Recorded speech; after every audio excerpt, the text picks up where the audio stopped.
pleasure to introduce Paige. So Paige dePolo, she's from Liverpool John Moores University. She's going to speak on the this is where my mouth starts going. The taphonomy of pantodont-rich assemblage from the San Juan Basin, New Mexico of USA. So Paige is a vertebrate paleontologist and a lecturer in vertebrate biology in the Liverpool John Moore University. After completing undergraduate degrees in geology and geological engineering at the University of Nevada, Reno, Paige moved to the UK, welcome, and studied for an MScR in paleontology and geobiology. That's interesting. At the University of Edinburgh. She recently completed her PhD at the same institution. So Paige is broadly interested in vertebrates, which I'm sure we'll hear about, with work spanning from dinosaur footprints, I think in Skye, yes, to Triassic marine reptiles, to Paleocene mammals. And when she's not puzzling over fossils, she can be found reading fantasy and sci-fi books and wandering around botanical gardens. So welcome, Paige. Thank you. Over to you now.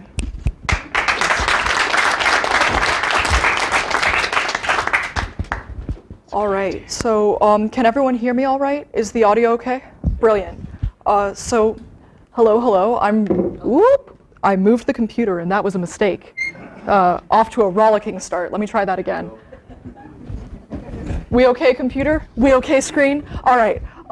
So I'm super excited to be talking to you guys today about some work that I did during my PhD at the University of Edinburgh. And the way that we're going to structure this is I'm going to start with a bit of a whimsical introduction to the Cretaceous-Paleogene extinction, and I'll talk a little bit about my research animals in particular and why I think they're important. Then we'll dive into some geology and paleontology. That's the topic of today's talk.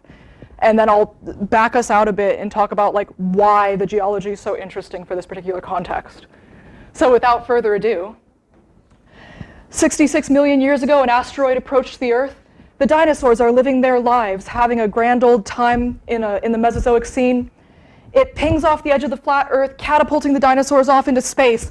Thus ended the age of the dinosaurs. The age of the mammals had dawned. That doesn't seem quite right. 66 million years ago, an asteroid struck the Earth, and the dinosaurs nobly sacrificed themselves to save their small mammalian counterparts. Thus ended the age of the dinosaurs. The age of the mammals had dawned. Something still doesn't seem quite right. 66 million years ago, an asteroid struck the Earth and fundamentally changed our planet's ecosystems. In the Cretaceous-Paleogene mass extinction, up to 70% of life on Earth went extinct, including the iconic non-avian dinosaurs like T-Rex and Triceratops. Other Mesozoic critters that were caught up in the carnage were marine reptiles like plesiosaurs and mosasaurs, and invertebrates like ammonites. Even tiny microscopic foraminifera, good words, Paige, wording good. They also bit the dust. And mammals actually didn't do so hot in this extinction either, with between 45 and 66% of their known diversity going to extinct, and possibly up to 90%. Like, basically, we don't really know how many mammals there were, so we're like, how many went extinct? Guesswork. But the important thing is some mammals, which we can see at the top there, if I had a pointer, point mammal up at the top, they did make it through. And when they made it through, we end up with a variety of weird and wonderful groups starting to diversify in the post-apocalyptic world of the Paleocene, which is the time right after the Cretaceous when the dinosaurs were around. And now these Paleocene mammals, some of which we see on the screen here, are described as enigmatic. And that's a really good but frustrating word for them. So in the Eocene, which is the time period right after the Paleocene, we start to see members of modern mammal groups, and we can look at them and kind of know how they relate to mammals today. These Paleocene forms, simply bizarre from an anatomical perspective. Like, it's really difficult to know quite where they fit into the tree of life, which makes them very interesting and brings us to some of the animals that I worked on during my PhD at Edinburgh. So let me tell you about pantodonts. And now I know that everyone's probably sitting there like, panto what? Don't panic. I'll put some pictures on the screen for you to get oriented. These are my hairy babies. So pantodonts are an enigmatic group of Paleocene mammals. They're broadly herbivorous, and they lived in the Paleocene to the Eocene. Now, something we'll come back to a little bit later is that these were the biggest animals in our late Paleocene ecosystems, and that's actually quite interesting. Pantodonts had a pretty broad global distribution. They were all across the whole Arctic, which is Europe, Asia, and North America. And then there's one weirdo in South America. So they really explored the continents, these animals. And as we can see on the screen, there's a variety of shapes and sizes. Our pantodonts kind of range from like house cat sized to steer cow sized. And they had a variety of different ecologies within this broad herbivorous niche. And one of the things that's tricky for pantodonts is I've got a PhD in them, and God only knows where they fit on the mammal family tree. So their relationships are quite unclear still. To get a sense of pantodonts, we can kind of divide them into two main groups. These are very sophisticated. This is my science. We have your sloth bears, and we have our hippo cows. And so that's the two broad groups of pantodonts. There's some that have very big, robust bodies, but teeny tiny little heads with correspondingly teeny tiny little brains. And those are our sloth bears. And these are good pantodonts. I like these pantodonts. We'll talk more about the sloth bears later. And then there's the cow hippos. And what we see there is they've got a little bit more of a svelte body, but a big, robust head. And so that's kind of how we can divide out our two main pantodont groups. And while cow hippos are also important, and I like them because they are pantodonts, decidedly less good pantodonts than the sloth bears. And that's my scientific opinion, very important. Just to show that I am actually a serious human being, here's a fossil. And I'm going to talk to you a little bit about what makes a pantodont a pantodont. So this is the dentition. This is the upper jaw of a pantodont. And the thing that makes all pantodonts pantodonts, as with many fossil mammals, is an aspect of their dentition. So what we have, if we look here, is that they're premolars. So your molars are the teeth in the back of your mouth. The premolars are right in front of them. And these pantodonts have a really unique premolar that has a double V shape. So that double V gives us a pantodont. It's formed of a large centrally located pericone with a pre-paracrista and a post-paracrista, and a lingually located large protocone with a pre-protocrista and a post-protocrista. Don't worry, there will not be a test later. That's just for me to feel good about my learning. But hopefully you can see that double V. That's really interesting. So that double V shape hasn't evolved anywhere else in the mammal family tree. So mammals tend to have like repeated shapes in their teeth. They tend to solve problems in similar ways. For some reason, pantodonts found this V shape and no other mammals have. Another thing that makes pantodont teeth quite distinct, which we'll see in some teeth later on, is a W shape on their molars. And so that nice W shape is a pantodont characteristic, but it's not unique to pantodonts. We see that in some other mammals as well. So that V is very pantodont unique. That W is something that's diagnostic for pantodonts, but not strictly unique to them. So I think that pantodonts are goofy and wonderful and intrinsically interesting, right? Like goofy teeth, goofy bodies, goofy body size. But what I'm going to be arguing today is that,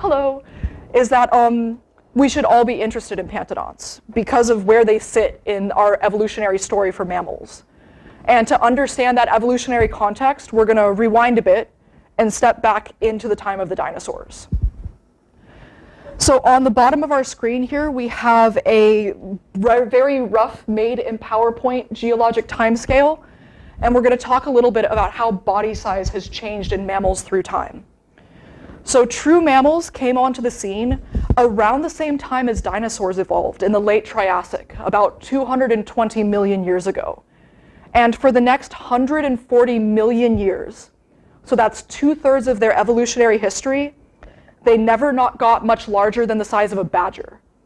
So for 140 million years, mammals are badger-sized. Our largest mammals are things like Rapetomammus giganticus, which weighs in at between 12 and 14 kilograms.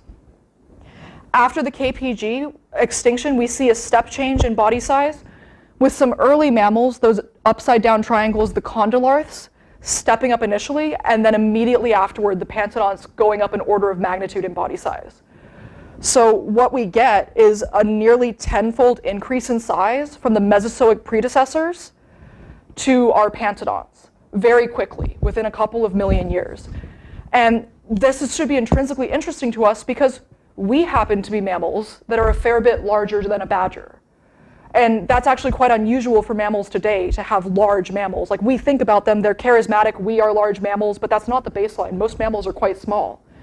And so I think that there's some intrinsically interesting things about how do we get big mammals, you know, like, is the whole story the dinosaurs going extinct? Discuss, I will. There's our pantodonts, just to circle ourselves out. And so that sounds like pantodonts were really important in our evolutionary history, and kind of begs the question, why haven't I heard about these magnificent animals before, Paige? Like, why are pantodonts not a household name? Why don't we know about Pantolambda, the animal we're going to be talking about today, like we know about Triceratops and T-Rex and saber-toothed cats and mammoths? And during my PhD, I was kind of asking that question as well. So there's the science, but also just like, wow, pantodonts are really cool. Why is people's response to them, panto what? And what we end up seeing is that there's a lot of historical inertia. And so there's challenges in the studies of these animals that were introduced by the work that was done previously. And I'll outline that a little bit, which results in them being understudied. So there's historical inertia, and then they're understudied. So we don't have enough knowledge about the clade to tell them about stories about them as animals alive. And that's what I want to do today, is like bring these animals alive for you. So that's what I hope my research comes in here, but also in the future, because these hairy babies, they need love. So here's how the story of pantodonts starts. In England, the first pantodont, Coryphodon, was actually named by Sir Richard Owen on the basis of some teeth that were dredged up from the sea off the coast of Essex. So they came from the London Clay Formation. They're between St. Osyth and Harwich. Yeah.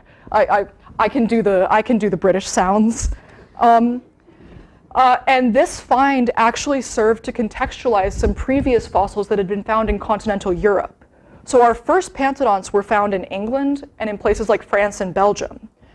And then there was a wealth of pantodonts that began to be discovered in North America. And then these two lunatics started getting involved. That's Cope and Marsh of Bone Wars fame. Turned out that pantodonts ended up a little known ground in the Bone Wars, which makes my job really difficult, because Cope and Marsh, they just wanted to name things. They wanted to win paleontology. What that meant is Coryphodon, a single genus of pantodont, by 1892, there were 26 species of them named, 21 of which were named by Cope. Many of them from the same canyon. He was like, ooh, this tooth looks slightly different than this femur. So they're two different pantodonts. You're like, hold on a second, Cope, you're making my life extremely difficult. And so this is where our historical inertia starts, is in the Bone Wars. Because they were trying to win paleontology, we end up with quite a complicated story of what all these names are and where these animals are from, and the record keeping's not great. And so like, that's tough, right? We're in the 1890s now. And then people just kept finding more and more and more and more skeletons. All of these things are pantodonts. They all have that double V morphology of their teeth, and all of them are radically different. So that one in the upper left is Lambda, big sloth bear, very robust, probably over 1,000 kilograms. Alcidae darbignia is one of the house cat ones right next to it. You know, I made the slide nice and aesthetic, but like the size differential is a little bit harder to click into. And when we were finding these skeletons, researchers would describe them briefly, superficially, mainly just the teeth. There's a whole skeleton there, but they really liked their teeth. And they'd add them to the catalog and didn't do a lot of synthesis between these animals, which led to, over the last 150 years, a welter of names on a dizzying number of bones, and the following conclusions from other researchers. And I'll read these to you. These are good quotes. Pantodont taxonomy is currently verging on chaos. Pantodont systematics is chaotic and confusing. That reduces down to, man, there's a lot of names and none of them make much sense. And actually that makes it really hard to do good science. That's our historical inertia. If I don't have good words to talk about the fossils that I'm looking at, or reasonable ways to group them together to start evaluating hypotheses, I'm stuck. And a lot of other paleos like kind of looked at pantodonts, run screaming away from them, like, here I am. I love them. It's like, oh look, wow, a research niche. Nobody else is working on it. I wonder why. Surely there's nothing that everyone else realized that I haven't. But yeah, so there's just, it's one of those weird things in vertebrate paleo where we actually have a wealth of data. So often we're working with very little data, but so many skeletons, and they're just not well contextualized, which leads to insane things. So those descriptions are really important. It's important to have the fossils. It's important for people to describe them and tell us about them. That's the primary data from where my research can flow. But it's not paired with much work about thinking about these animals as animals alive. And this is actually illustrated really well with Lambda, one of my favorite pantodonts. I'm going to read you a quote, and then we're going to look back at that skeleton I just showed you. So this is a quote from a scientific paper, Simon's 1960. Lambda might be a semi-aquatic form inhabiting soft, rather swampy ground, where its large feet would have been useful in locomotion. So we're going to have a pause there, wait for it. This is fun. And its very powerful, laterally compressed tail could have functioned as an effective swimming organ. So we're going to look at Lambda. He's in the upper left, totally powered by that tail. No notes. Nice hypothesis. Be a shame if anyone tested it. And what I'm interested in doing, so we've got this, so the vibes, they are unsubstantiated. And what I'm interested in doing is trying to apply sort of some more modern tools to understanding these animals as living animals, as like animals alive, right? I've got these bones, but I want to think about like beyond the bones into what this animal looked like way back, 60 million years ago. And one of the best places to find pantodonts, and the focus of the rest of the talk, is a very special place in North America, the San Juan Basin. Now, that's located in the northwestern corner of New Mexico, and it's part of a series of basins along the western margin of the Rocky Mountains. They began opening up during the Laramide orogeny, so that's a mountain building event that is extremely complicated. Nods to my undergrad instructors. It's extremely complicated.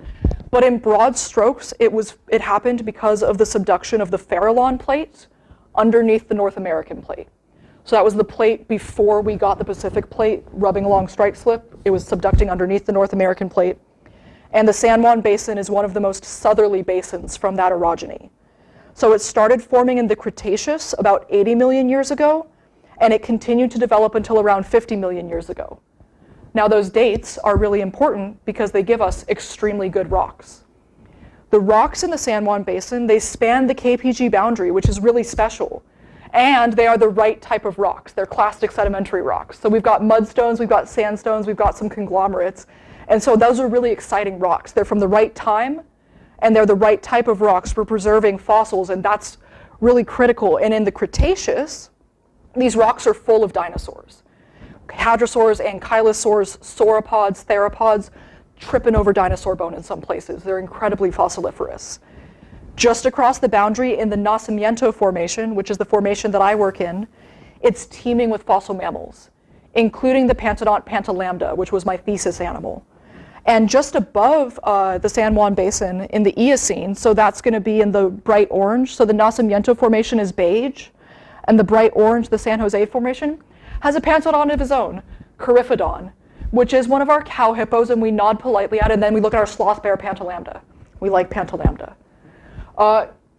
Here's some photos of what the San Juan Basin looks like. We've got classic Badlands weathering, and so what my work looks like is sort of walking along the shallow bits and trying to find weathered out fossils, and then looking up the slope to see if I can see where they might be falling out from. So it's a lot of wandering around in the sun with your backpack and kind of contemplating life, and every once in a while having a nice zing of seeing a fossil. Very lovely. And this is actually a really important place for me to do a quick land acknowledgement. So it's less important in the UK because y'all are the indigenous folks-ish. But I am not one of the first peoples of North America, and the first peoples, particularly in the San Juan Basin, were the first people to recognize fossils here. So when Cope was looking for pantodonts, the native peoples were the ones bringing him teeth. And so the land that this land is the ancestral homeland of the Navajo, Diné, Pueblo, Jicarilla, Apache, and the Ute peoples. And so they stewarded the land in the past, they still steward the land, and it's important to recognize their relationship with the fossils. So that is their space, and I am privileged to work in it. And so for me, the beautiful landscapes of the San Juan Basin is what drew me to this PhD.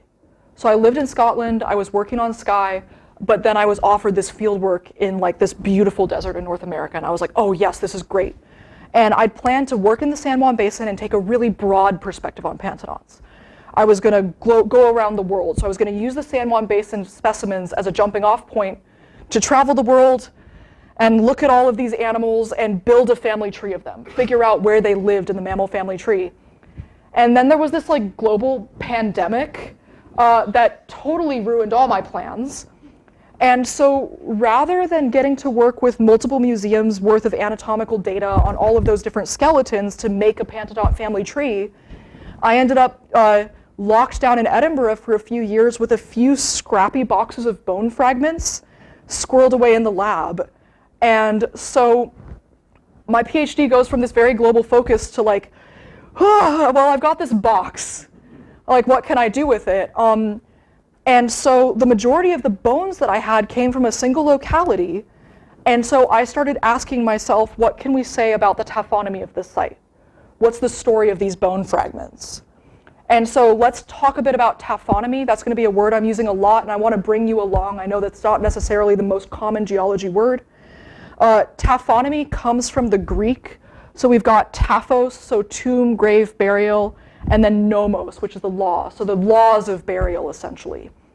For taphonomy, we're going to start at the point of death, and we're going to try to tell about a story about how we get from the animal dying to it being studied. So all of these different steps are part of the animal's taphonomy. So it dies, it decays, it has sedimentary processes acting on it, it's buried, it's turned into a fossil, and it's collected, it's organized, it's assigned names. That's also part of our taphonomic process. For context, there's a world of difference between how we get fossil specimen A, nicely articulated, all put together, versus fossil specimen B, right? So those two animals, we can tell just on a picture, have a very, very different taphonomic history. Taphonomy in action can look like this, and this is one of my favorite published papers. So this is about some panda fossils found in China, and this was their taphonomic reconstruction, because they kind of were like, how did this panda get in this cave? And so the story they came up with was, the panda's walking along, panda has a fall, panda dies from the fall, and what that means is that's where our taphonomy starts, right? So panel 1 and panel 2 are sort of pre-taphon, right before the taphonomy, a few seconds, but then our panda dies. They say our panda decays, and then it's like, how did we get to this part of the cave? And it was washed there by like an underground stream. And so I love this picture from the paper, but this is kind of our story for pandas, taphonomy. And what I'm hoping to do is tell a similar pantodont taphonomy story using this particular site. So this is kind of what I want to try to end up with at the end of this talk. Now, this particular locality, L1079, the tail grew in the telling. So we're on the eastern flank of Torreon Wash, beautiful rocks, like just could not ask for a better place to do field work.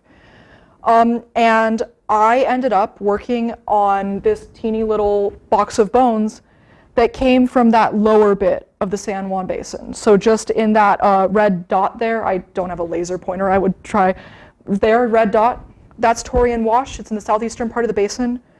And I started this study in 2018, back before the world ended, when I could still travel, by measuring some section. So just got out with my notebook and a stick and wandered up and measured about 30 meters of section to try to contextualize between two marker beds. So our geological section for this thing said flood deposits. So we have channel sands and we have floodplain deposits. And I go, okay, I need to get a finer detail of that.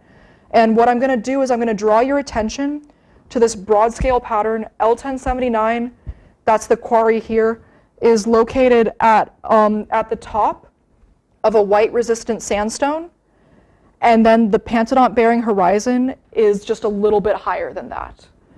So that's what it looks like in the section. This is what it looks like in reality.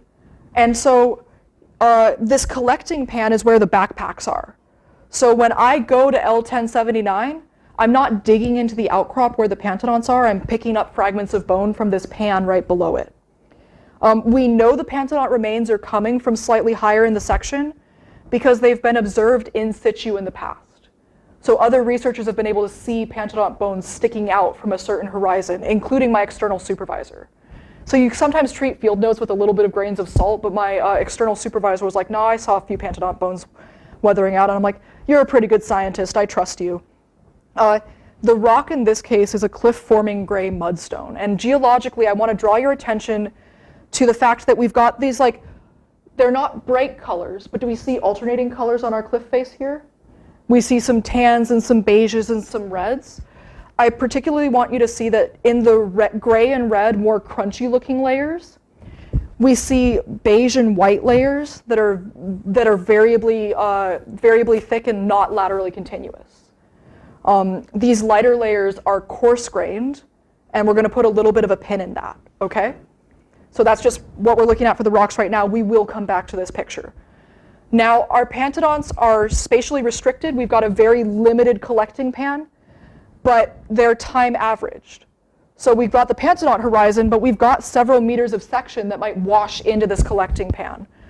And that's going to influence my taphonomy. That's going to influence the story that I can potentially tell about this site. Additionally, this site has been collected over decades. It was discovered in the 1970s and has been repeatedly visited for additional collection. And I've collected material that I'm going to show you here in 2018 and 2019.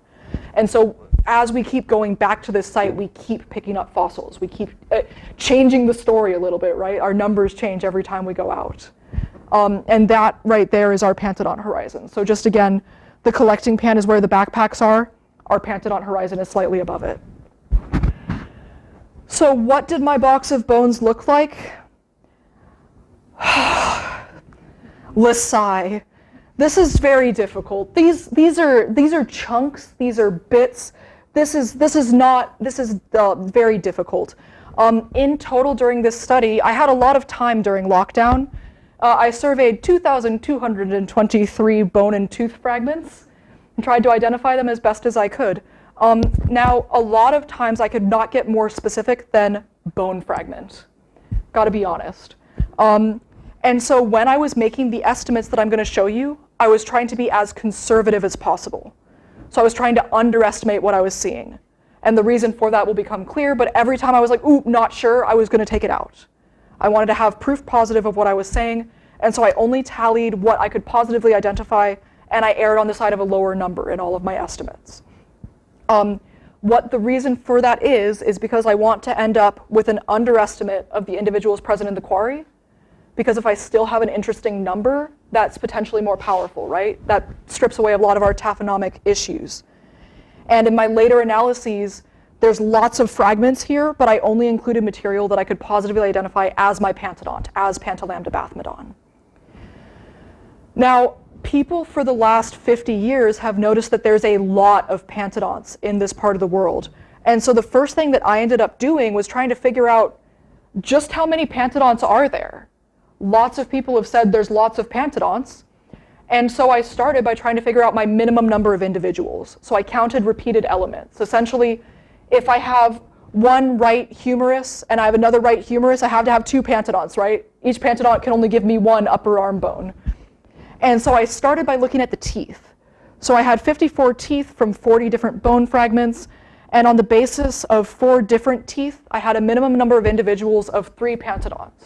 Like, okay, that's a pretty decent number. 3 pantodonts is more than 1. And then I started looking at the other elements. So this is a calcaneum. This is one of our ankle bones. And I was able to use the tuber calcanei of the right calcaneum to see that actually I have 4 pantodonts. You know, I had 4 bits of this bone. And again, like, is this making your eyes glaze a little bit? Think about my PhD, guys. Like, not for the faint of heart. And additionally, I'm not going to detail this part of the study here, but I looked at relative wear patterns. So animals wear their teeth in slightly different ways and slightly different patterns. And looking at the relative wear on different teeth, I was able to corroborate this minimum number of individuals of 4. So I was quite happy to say there's at least 4 pantodonts in this assemblage. Now, so that postcranial minimum number of individuals, 4 pantodonts. But there were a lot of other animals in this assemblage that I got to wrestle with. And so the most common mammal was actually another type of mammal, which is common as dirt in the San Juan Basin, tetraclanodon. But there were only 5 of them as a minimum number of individuals. Overall, all of the different mammal fragments in this assemblage identified on teeth, which are the most diagnostic bits, we have 25 mammals in this assemblage. We also see crocodile, fish, and turtle remains. And this is important for helping me understand our context. And so total, we end up with a minimum number of 30 different vertebrates in this assemblage. And so on the left of the screen, we see some of our different types of mammal teeth. In the bottom bit there, we see some of our crocodile teeth. And then on the right, with D, we see a fish scale. And E and F are actually another type of crocodile tooth. So I knew I had two different flavors of crocodile in this assemblage. So we've got non-mammalian vertebrates, but they're a relatively minor component of this fauna.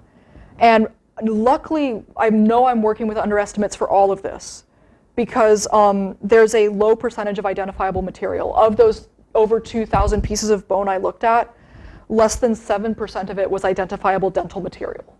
I had a lot of rib fragments, which are extremely frustrating. And that's where my understanding of this assemblage sat for quite some time. So I knew the minimum number of individuals, I knew that there were a fair number of pantodonts, and I knew that there was some sort of stream influence, right? And there were some other mammals in the assemblage, but I was like, oh, it's time averaged. That's kind of neat. Look at me, I've learned my anatomy. And then I figured out, by I mean we, but we figured out a different way to start investigating this material. So now I'm going to talk to you a little bit about life history. So during my PhD, a postdoc started, and he was really interested in paleohistology. He was interested in cutting up bones and teeth and making thin sections and looking at their optical properties under a microscope to reconstruct how these animals might have lived. And he asked me, do you have anything to look at? I'm like, yeah, I've got these bone fragments. They're not useful. Go to town. Like, take it away, Greg. And so we cut the bones from L1079 into histological sections, which we can see here. So there's a tooth, and there's its section. And then we used LAICPMS, so that's a laser ablation inductively coupled plasma mass spectrometry. We blasted it with lasers. We got some data about the elements. And we mapped bioavailable elements like zinc and barium. And then we determined our life history characteristics of these animals in this paper. And so zinc is really important. We can use zinc to find the line at which an animal was born. So animals lay down daily laminations in their teeth, and we can find the birth line based on zinc. And animals have more barium available in breast milk. And so we can see how long they suckled and when they weaned based on their barium proportions in their teeth. So we were able to get really deep into the life history of these animals. Now here's some just basic tooth tissues. The words that I'm going to be using are enamel, which is a thin covering on the crown of the tooth. So that's going to be in blue in that diagram. Dentine is the majority of the tooth body. It forms both our crown and our root, and that's the yellow in that diagram. And then cementum, which lines the outer part of the tooth root and anchors the periodontal ligament. And cementum ends up really important for the story I'm going to tell today, because it lays down annual couplets as an animal lives. So every year that an animal is alive, we get a light dark line. And so when I look at a tooth, I can look at the cementum annulations and figure out how old an animal was, how long it was living. And so I can take the information in the enamel about its early life and know sort of how fast it grew and developed, how long it weaned, and then how long it lived overall. And when I took this information and went back to my assemblage, we sectioned 10 different specimens from this assemblage altogether. And we ended up with more ages than my minimum number of individuals. We had a pantodont that was 2 years old, a pantodont that was 3 years old, a pantodont that was 4 years old, a pantodont that was 5 years old, and a pantodont that was around 11 years old. And we call her Big Mama. And so that's more than 4. And so actually my number of pantodonts is increasing, right? Like even my conservative estimate, I'm like, oh wow, now I've got 5 pantodonts in this assemblage. That's a fair number of pantodonts, particularly because I know this is an underestimate, right? I've only sectioned a fraction of my teeth. And to just as a frame of reference, all of the pantodont teeth erupt in the first year of their life. So every tooth in the pantodont is going to have the same number of cementum annulations. So I've got 5 pantodonts now. Then I started looking at these repeating elements again in context of their ages. So I had a lot of teeth that I think were from the same animal. And the reason why is they had a honey-colored enamel, the teeth were set in the same sort of light-colored bone, they had pericymata, which is a shape on a tooth surface that's really rare in pantodonts, but all of these teeth had it. And there were no overlapping elements. So every tooth that I was like, oh, these teeth look all like they all belong together, I ended up with almost a full mouth of teeth. And this individual is 3 years old. We sectioned some of its teeth. And we knew that this individual had an M2, which is up there, part E, so that's an upper molar. So I had an upper molar that I knew was from this individual. I knew that individual was 3 years old. But one of the other teeth we sectioned was also an upper M2, and it was from another 3-year-old. And so we might have 6 individuals, detective work. And so I end up with 2 individuals in my assemblage that are 3 years old. Pretty cool. And so I've got 4 definite, but maybe up to 6 pantodonts from my data. And again, I know I'm underestimating. So then I have to ask myself the question, like, I have 4 to 6 pantodonts. Is that a lot of pantodonts? And so how did I do that? I started comparing the proportion of pantodonts in this assemblage to the overall proportion of pantodonts in the basin. So for this formation, is this an unusual number of pantodonts? And the answer is yes. So at the bottom, at the top, we see the overall abundances of animals in the San Juan Basin. The L1079 assemblages are along the bottom, and pantodonts are shown in green, in that bright green. And what we see is there's very few pantodonts actually in the overall basin, and that they're overrepresented in this assemblage. So even if there's a lot of tetraclanodon in this assemblage, it's actually not very much tetraclanodon than what we would expect. It's swamped out by the number of Pantolambda. And so we have a notable group of pantodonts, right? Like a lot of pantodonts for our data associated in death, right? So I know I've found them together. I know they're weathering out of the same place. And that leads the question of, were these animals associated in life? Were they grouped together just over the course of time? Did they all kind of fall into the same hole? Or were they living together? Are we grouped by attrition or catastrophe? And if they're grouped by catastrophe, can we back out a behavioral signal? So how do I get into that, right? How do I figure that out? That's when we get to taphonomy again and we start looking at the bone condition. Look at these beautiful bones, aren't they lovely? Now they're extremely fragmentary. They were weathering out of a cliff face, and they were weathering out, it's like bone sticks out, chunk breaks off, right? And then it weathers away a bit more and another chunk breaks off. So they're extremely fragmentary, but when we put the fragments back together, we can precisely refit the bones, and they're basically undeformed. So there's no evidence of flaking, which would indicate surface weathering prior to burial. There's no abrasion, there's no bite marks, there's no crushing, there's no invertebrate traces. There's just these really nice, pretty pristine bones that are broken because they were weathering out of that modern surface by erosion. So when we can fit the bones back together, they refit precisely. They don't seem to have moved very much or had much happen to them before they were buried. Let's go back to our geology. Now let's talk about river channel deposition versus floodplain deposition. Those lighter, coarser lenses that are not laterally continuous are channel deposits, right? So they're coarser grained, they're a slightly higher energy. Those more crunchy, laterally continuous, like finer grained deposits would be floodplains. So our lenses are higher energy things. Our floodplains, which are most of our thing, are lower energy. We don't have the water there as much. Now, where our pantodonts live, so that little like hole in the wall there, is actually right at the top of a channel deposit. So that means it's right at the top of a stratigraphy that's dominated by a more active flow. And that's in contrast to these laterally extensive, finer grained red beds that are above it. Right? So our pantodonts are right at the top of a higher energy thing. There's our geology. You're welcome. Some rocks. And yeah, so our pantodont bones seem to be at the top of a channel deposit. That's quite interesting. So I've looked at the rocks, I've looked at the context. What can the bones tell me more? Don't panic. I know it's a graph. There's a variability in what bones I find in this assemblage. So if I look at my expected minimum number of individuals, so the blue is the strict minimum number of individuals, that's for 4, and then a holistic one is the number of 6. I can predict how many bones I would expect, right? If I have 4 pantodonts, I expect 4 skulls. And I can tally up how many skulls I have.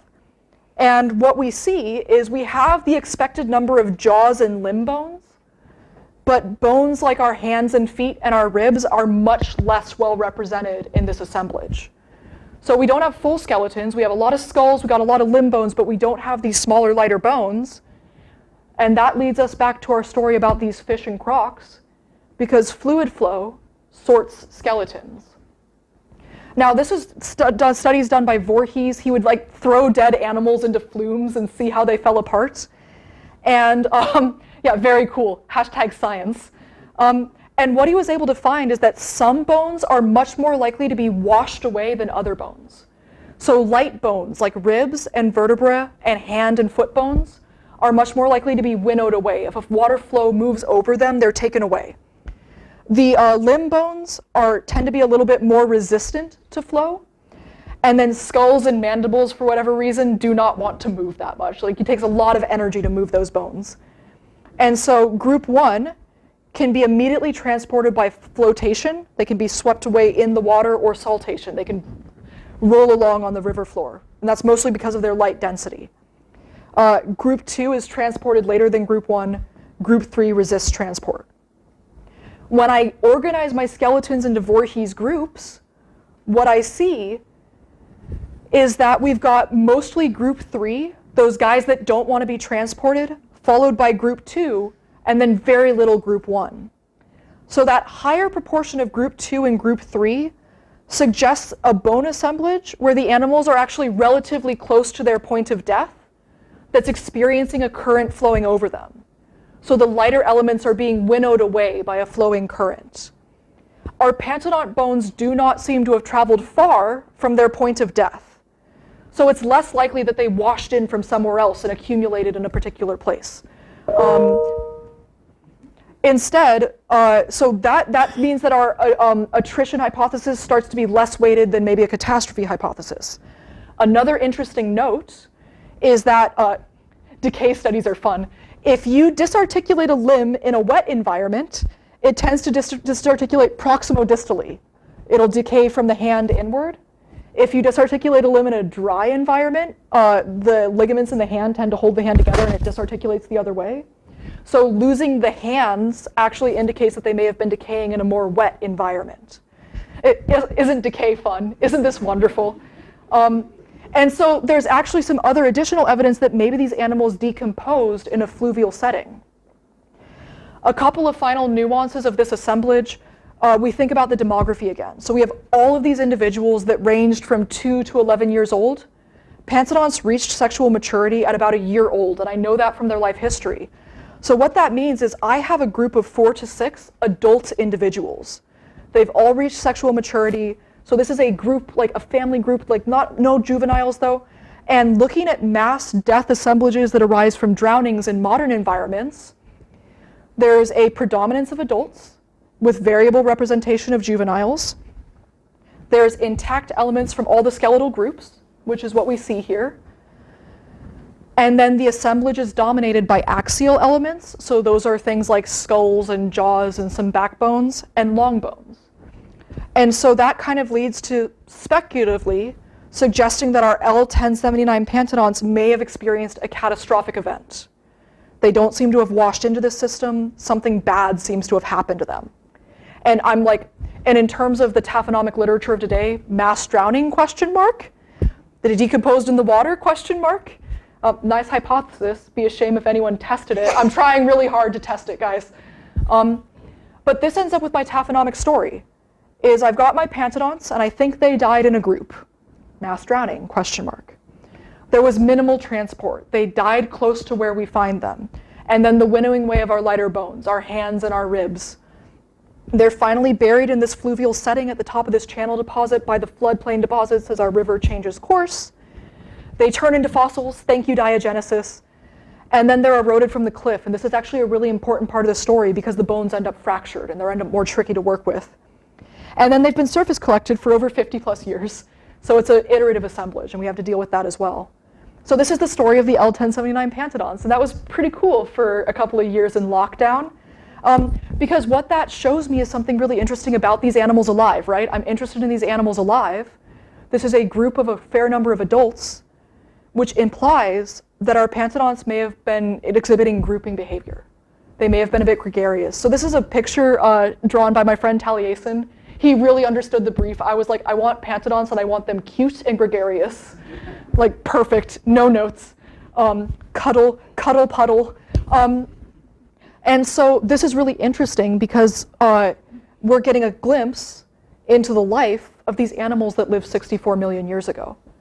And when I start looking more broadly in the pantodont clade, what I see is that gregariousness is actually something that we have in our fossil record in a lot of different pantodont groups. From our house cat-sized Alcidae dorbignea, which is found in a single locality in South America with hundreds of bones, from juveniles through adults. They seem to have been in like almost a nursery setting with lots of little babies and mommies and daddies.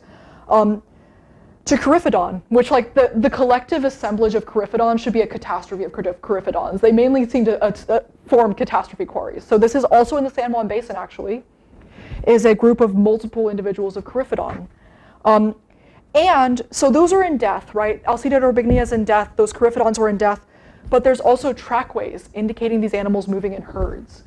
And I can be confident that those are pantodont tracks because no other animal was that big in rocks of that age. Like very confident that those are pantodonts moving in herds. And so that's really cool because we know it for Alcidae dorbignea and Coryphodon, and there's hints in the field notes for pantodonts like Lambda. This is some of my other work, is trying to dig out what do we know about these other historical assemblages.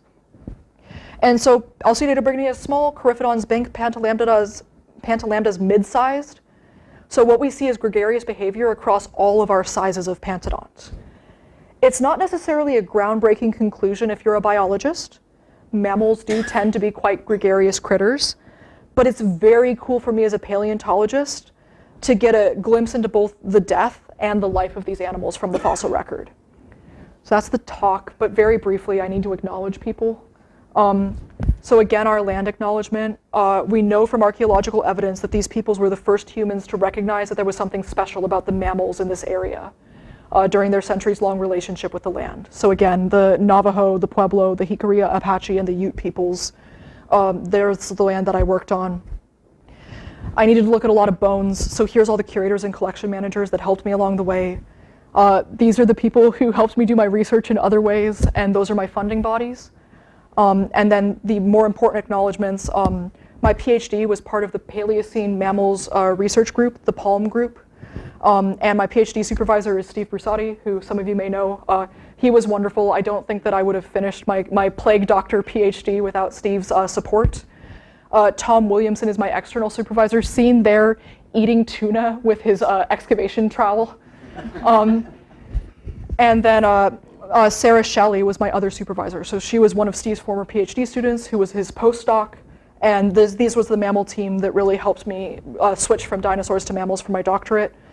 Greg Funston helped me learn paleohistology and really bring these animals alive. John Weibel was one of my committee members.